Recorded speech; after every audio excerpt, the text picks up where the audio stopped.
It's a story of a girl navigating the whole journey. Can seem familiar to some of the other girls or people who went through the same, and can also seem unreal to those who followed a different journey. But all in all, it's for everyone to know that there is no barrier to becoming who they are supposed to be. I think it will just be reading from what I said before. It's for everyone to know that they don't need permission to be themselves or to do what they know they can do better than anyone, and making sure that if they feel like they need permission, they assess themselves to see where it's coming from. Is it because I really need permission, or is because I was told that I need permission? Making sure that like you assess the why you acting the way you're acting, and also mainly like being able to face your fears. Where is my fear coming from? Is it because there is something scary in front of me, or it's just that what I don't know I fear? And if it's like one of the examples that is in my book, if it's about, let's say, because you'll be the first, maybe you fear to be the first to try and fail, asking yourself a different question about what if I'm the first to try and succeed? And imagine that what will come out if I'm the first to try and I'm the first to succeed. And flipping the other side, not what if I'm the first to try and fail, and make it, I'll be the first to try and learn. Because at the end of the day, whatever comes after trying, you can be able to do it again and again. Okay, everyone can read the book, but I think I try to have like 3 or 4 people. That girl, because for the girl, it's like the same image I had like throughout the journey. I talked about it. So that girl who feel like she's stuck, she doesn't see anyone who look like them or anyone who understands how she does anything or how she thinks, how she behaves or anything. So whoever feels stuck, not hurt by anyone or anything, first that one, because they can learn from like me the way I navigated. They don't have to copy how I did it, but they might find out that actually maybe my situation is not that bad, or I think yeah, me too, I can try ABCD. So I think like mainly for that one, whether it's a girl or boy, it's more about like I have a lot of stories about like a girl expectations, culture, everything. The second, I would say whether it's an entrepreneur, innovators, anyone who tries to bring something new to this planet and feeling stuck. Mainly stuck because maybe they don't have role models or they didn't see it anywhere. So that thing about is it okay to be the first to try ABCD if I don't have anyone to refer to when I'm stuck, or maybe I'm crazy, maybe I'm bringing something that can't happen. Like for them to know that you can do it, because me too, if I did it, everyone can do it.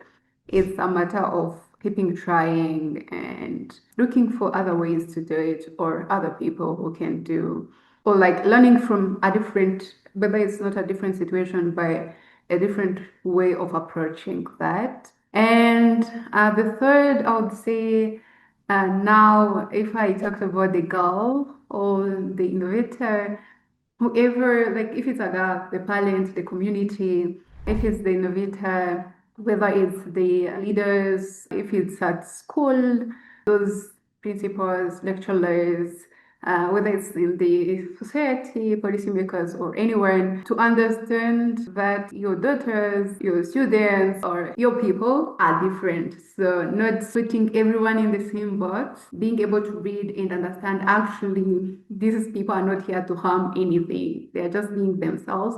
They can try, and maybe we can get something better or unexpected out of them. So, I think those are the things.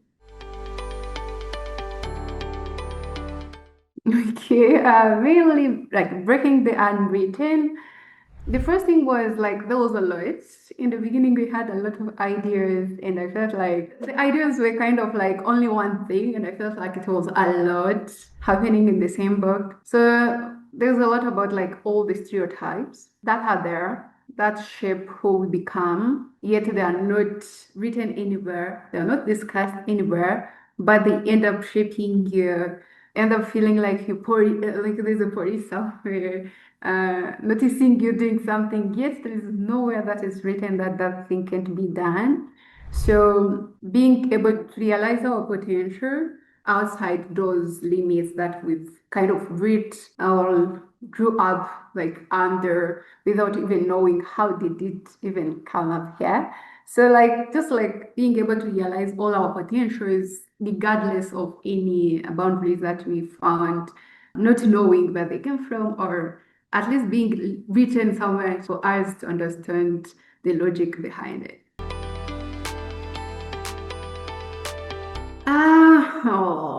The top three, I think, how do I select only three? Okay, so the first thing is to give yourself permission to try. Giving yourself permission to be you. Don't wait for anyone to give you permission. That's on the like the permission thing.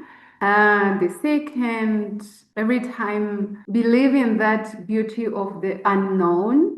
We were taught to like to fear the unknown a lot, but there is beauty in the unknown. It can be boring in this life if we kept doing the same thing as we found it. So every time we find something good, it comes from someone trying something new. So have that faith about unknown. And with that, whenever I have fear, know that it's not because something bad is happening. It's because maybe it's the start of the better things to come. So have that like faith in like the unknown. Not for someone to be reckless and jump into anything without precautions. But every time knowing that fear is not like for you to stop. Sometimes it's just for you to get something exciting.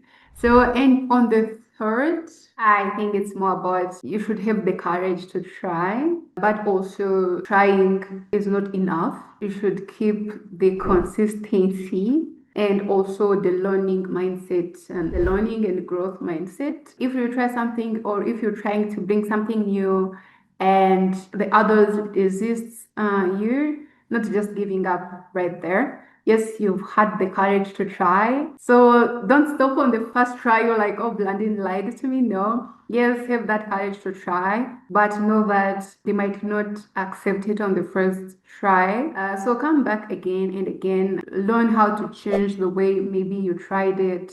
Learn how to stay. Make sure you survive anything in the process because everything like the joy will happen at the end when you look back at all you've gone through, how you handled it, what you've become after being you throughout that process. So keep going, make sure that you don't give up because you need to have a story at the end.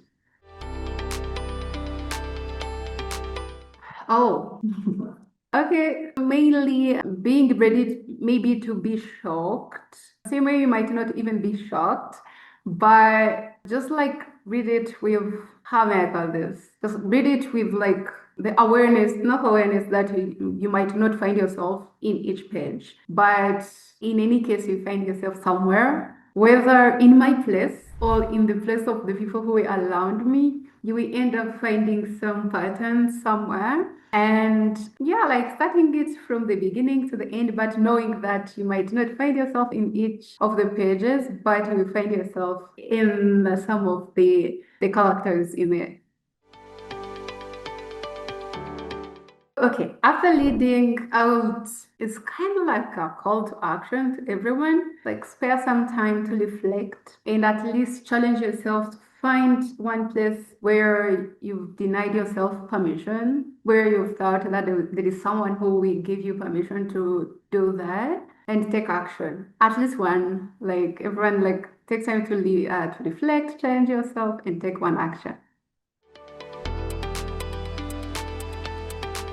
I'm Blandine Umuziranenge. I'm from Rwanda. I think most of the time it's hard to talk about myself without talking about my company. Most of the time I'm like, I'm Blandine, I'm the founder and CEO of Cosmotive. Sometimes it's hard not to bring that in. But yes, I have a social enterprise that has played a big like part of who I am now. And I've been doing this same work for more than 12 years now.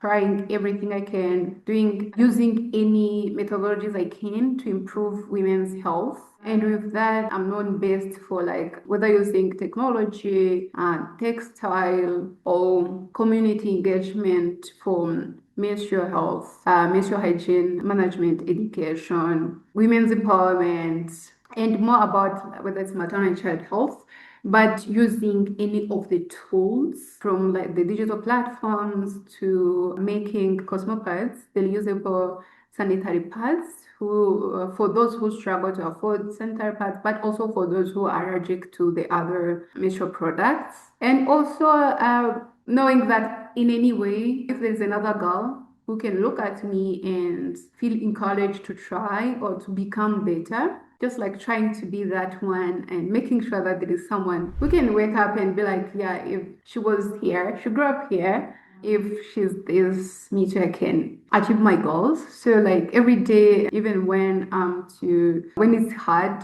every time I remember that there are people who there's another girl somewhere, there's someone somewhere who might lose hope if I stop. So I keep that light in me. And yeah, mainly that. I love learning, like learning different communities. I love the idea of if something is not working, there is a way it should work. Maybe I don't know today, I can know by either interacting with other people, learning from like a different methods, or learning from a different sector or industry. So I have joined different programs, more than 70 so far, different countries, learned from different cultures, amazed how most of the things I knew were wrong, and started learning new things, loved learning intentionally.